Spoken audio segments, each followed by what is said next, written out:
ಕಾಫಿನಾಡಿನ 4 ತಾಲೂಕುಗಳು ಮತ್ತು ಶಿವಮೊಗ್ಗ ಜಿಲ್ಲೆಯ ಗಡಿ ಭಾಗದ ಮಲೆನಾಡು ತಾಲೂಕುಗಳನ್ನು ಒಟ್ಟುಗೂಡಿಸಿ ನೂತನ ಜಿಲ್ಲೆಯೊಂದನ್ನು ರಚಿಸಬೇಕು ಎಂಬ ಬೇಡಿಕೆ ಈಗ ಮುನ್ನೆಲೆಗೆ ಬಂದಿದೆ. ಚಿಕ್ಕಮಗಳೂರು ಜಿಲ್ಲೆಗೆ ಸೇರಿದ ಕೊಪ್ಪ, ಶೃಂಗೇರಿ, ನರಸಿಂಹರಾಜಪುರ, ಕಳಸ ಮತ್ತು ಶಿವಮೊಗ್ಗ ಜಿಲ್ಲೆಯ ತೀರ್ಥಹಳ್ಳಿ ತಾಲೂಕುಗಳನ್ನು ಒಳಗೊಂಡಂತೆ ಪ್ರತ್ಯೇಕ ಮಲೆನಾಡು ಜಿಲ್ಲೆಯನ್ನ ಘೋಷಣೆ ಮಾಡಬೇಕು ಎಂಬ ಒತ್ತಾಯ ಬಲವಾಗಿ ಕೇಳಿ ಬರ್ತಾ ಇದೆ.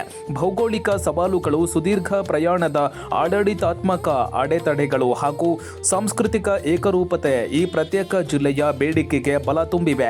ಪ್ರಸ್ತುತ ಈ ತಾಲೂಕುಗಳ ಜನ ತಮ್ಮ ದೈನಂದಿನ ಆಡಳಿತಾತ್ಮಕ ಕೆಲಸ ಕಾರ್ಯಗಳಿಗಾಗಿ ಜಿಲ್ಲಾಧಿಕಾರಿಗಳ ಕಚೇರಿ, ಜಿಲ್ಲಾ ನ್ಯಾಯಾಲಯ, ಜಿಲ್ಲಾ ಪೊಲೀಸ್ ವರಿಷ್ಠಾಧಿಕಾರಿಗಳ ಕಚೇರಿ ಸೇರಿದಂತೆ ಪ್ರಮುಖ ಸರ್ಕಾರಿ ಇಲಾಖೆಗಳನ್ನು ತಲುಪಲು ಸುದೀರ್ಘ ಸಾಹಸವನ್ನೇ ಮಾಡಬೇಕಾಗಿದೆ.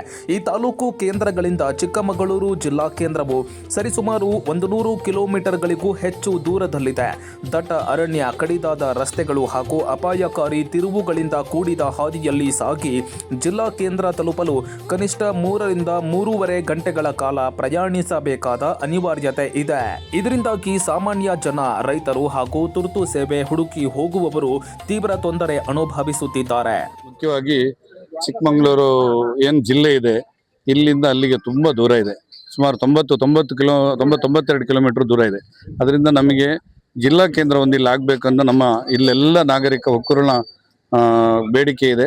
ಕಾರಣ ಇಷ್ಟೇ, ಶೃಂಗೇರಿ, ಈ ಕಡೆ ಎನ್ನಾರ್ಪುರ, ಈ ಕಡೆ ಮಲೆನಾಡಲ್ಲಿ ತುಂಬಾ ತೋಟಗಳು, ಈ ಕಡೆ ಸಾವಿರಾರು ಎಕರೆ ತೋಟಗಳು, ಕಾರ್ಮಿಕರೇ ಜಾಸ್ತಿ ಇರೋದ್ರಿಂದ ಇಲ್ಲಿ ನಮಗೆ ಮುಖ್ಯವಾಗಿ ಜಿಲ್ಲಾ ಕೇಂದ್ರ ಬೇಕು. ನಮಗೆ ಜಿಲ್ಲೆಗೆ ಏನಾದರೂ ನಿಮಗೆ ಕಡಿಮೆ ಆಗುತ್ತೆ ಅಂದ್ರೆ ತೀರ್ಥಹಳ್ಳಿನೂ ಕೂಡ ಇಲ್ಲಿಗೆ ಜಿಲ್ಲೆಗೆ ಹಾಕೋಬಹುದು. ಶಿವಮೊಗ್ಗ ಡಿಸ್ಟಿಕ್ ಅಲ್ಲಿ ಇದೆ. ಇದು ನಮಗೆ ನಿಯರ್ 30 ಕಿಲೋಮೀಟರ್ ಅಲ್ಲಿ 29-30 ಕಿಲೋಮೀಟರ್ ತೀರ್ಥಹಳ್ಳಿ ಸಿಗುತ್ತೆ. ಇದನ್ನು ಇಲ್ಲಿಗೆ ಹಾಕಿದ್ರೆ ಎಲ್ಲ ಹಾಸ್ಪಿಟ್ಲ್ಗಳು, ಈ ಯಾವ್ದಾದ್ರು ಹುಷಾರಿಲ್ಲದೆ ಏನಾದ್ರು ಆದ್ರೆ ಎಲ್ಲ ನಾವು ಮಣಿಪಾಲು, ಶಿವಮೊಗ್ಗ ಅಥವಾ ಚಿಕ್ಕಮಗಳೂರು ಹೋಗ್ಬೇಕಾಗುತ್ತೆ. ನಮಗೆ ಮೇನ್ ಇಲ್ಲಿ ಮಲೆನಾಡಲ್ಲಿ ಇರೋದ್ರಿಂದ ಕಾಯಿಲೆ ಕಸಾಲೆಗಳು ಜಾಸ್ತಿ ಆಗೋದ್ರಿಂದ ನಮಗೆ ಮುಖ್ಯವಾಗಿ ಇಲ್ಲಿ ಚಿಕ್ಕಮಗಳೂರು ಜಿಲ್ಲಾ ಕೇಂದ್ರ ಆಗೋದು ಬೇಡಿಕೆ, ನಮ್ಮ ಎಲ್ಲ ಜನಗಳ ಬೇಡಿಕೆ ಇದೆ. ಅದಾಗಲೇಬೇಕು. ಇಷ್ಟೇ, ನಮಗೆ ಹೋಗ್ಲಿಕ್ಕೆ ಬರ್ಲಿಕ್ಕೆ ಚಿಕ್ಕಮಗಳೂರು ಹೋಗ್ಲಿ 4-4.5 ಗಂಟೆ ಟೈಮ್ ಬೇಕು ಸರ್. ರೋಡ್ ಸರಿ ಇಲ್ಲ. ಅದರಿಂದ ನಮಗೆ ಇಲ್ಲಿ ಜಿಲ್ಲಾ ಕೇಂದ್ರ ಆಗ್ಬೇಕಂತ ನಮ್ಮ ಒಕ್ಕೂರಲ್ಲಿನ ಮನವಿ. ಆಗ್ಬೋದು ಸರ್, ಕೊಪ್ಪ ಆಗ್ಬೋದು, ಶೃಂಗೇರಿ ಆಗ್ಬೋದು, ಎನ್ನಾರ್ಪುರ, ಟೋಟಲಿ ಇಲ್ಲೆಲ್ಲೂ ಆದ್ರೂ ನಮ್ಮ ಒಲವಿದೆ. ಇಲ್ಲಿ ಆಗ್ಲೇಬೇಕು. ಈ 3 ನಮ್ಮ ಶೃಂಗೇರಿ ಕ್ಷೇತ್ರದ ಇಲ್ಲಿ ಆದ್ರೂ ನಮ್ಮ ಒಪ್ಪಿಗೆ ಇದೆ. ಇನ್ನು ಈ 5 ತಾಲೂಕುಗಳು ಸಂಪೂರ್ಣವಾಗಿ ಅಪ್ಪಟ ಮಲೆನಾಡು ಸಂಸ್ಕೃತಿ, ಹವಾಮಾನ ಹಾಗೂ ಭೌಗೋಳಿಕ ಲಕ್ಷಣಗಳನ್ನು ಹೊಂದಿದೆ. ಅಷ್ಟೇ ಅಲ್ಲದೆ ಈ ಭಾಗವು ರಾಜ್ಯದ ಪ್ರಸಿದ್ಧ ಧಾರ್ಮಿಕ ಮತ್ತು ಶಕ್ತಿ ಪೀಠಗಳ ನೆಲೆಯಾಗಿದೆ.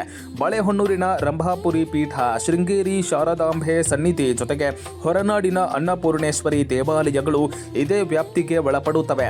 ಲಕ್ಷಾಂತರ ಭಕ್ತಾದಿಗಳು ಹಾಗೂ ಪ್ರವಾಸಿಗರನ್ನ ಆಕರ್ಷಿಸುವ ಈ ಕ್ಷೇತ್ರಗಳ ಬೆಳವಣಿಗೆಗೆ ಮತ್ತು ಪ್ರವಾಸೋದ್ಯಮದ ಸಮಗ್ರ ಅಭಿವೃದ್ಧಿಗೆ ಪ್ರತ್ಯೇಕ ಜಿಲ್ಲಾಡಳಿತದ ಅಗತ್ಯ ಇದೆ ಎಂಬುದು ಸ್ಥಳೀಯರ ಅಭಿಪ್ರಾಯವಾಗಿದೆ. ಭೂ ವಿಸ್ತೀರ್ಣ, ಜನಸಂಖ್ಯೆ ಹಾಗೂ ಭೌಗೋಳಿಕ ಆಡಳಿತದ ದೃಷ್ಟಿಯಿಂದಲೂ ಪ್ರತ್ಯೇಕ ಜಿಲ್ಲೆಯ ಮಾನದಂಡಗಳನ್ನು ಈ ಎಲ್ಲ ತಾಲೂಕುಗಳು ಹೊಂದಿವೆ ಎನ್ನಲಾಗ್ತಾ ಇದೆ. ವಿಶಾಲವಾದ ಅರಣ್ಯ ಮತ್ತು ಕೃಷಿ ಭೂಮಿಯನ್ನ ಹೊಂದಿರುವ ಈ ಪ್ರದೇಶಗಳಲ್ಲಿ ಅಡಿಕೆ, ಕಾಫಿ ಪ್ರಮುಖ ಬೆಳೆಗಳಾಗಿವೆ.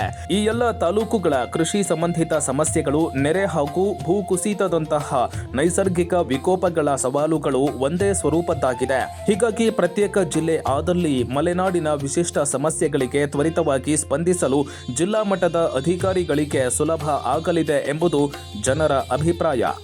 ನಾವು ಮಲೆನಾಡು ಭಾಗದಲ್ಲಿ ಬದುಕತಕ್ಕಂತ ನಾವು ತುಂಬಾ ಕಷ್ಟವನ್ನು ಅನುಭವಿಸ್ತಾ ಇದ್ದೇವೆ. ಒಂದು ಕಡೆಯಿಂದ ಮಳೆ 200-250 ಇಂಚ್ ಮಳೆ ಬೀಳುತ್ತೆ, ಕೆಲವು ಕಡೆ ಕಡಿಮೆ ಬೀಳುತ್ತೆ.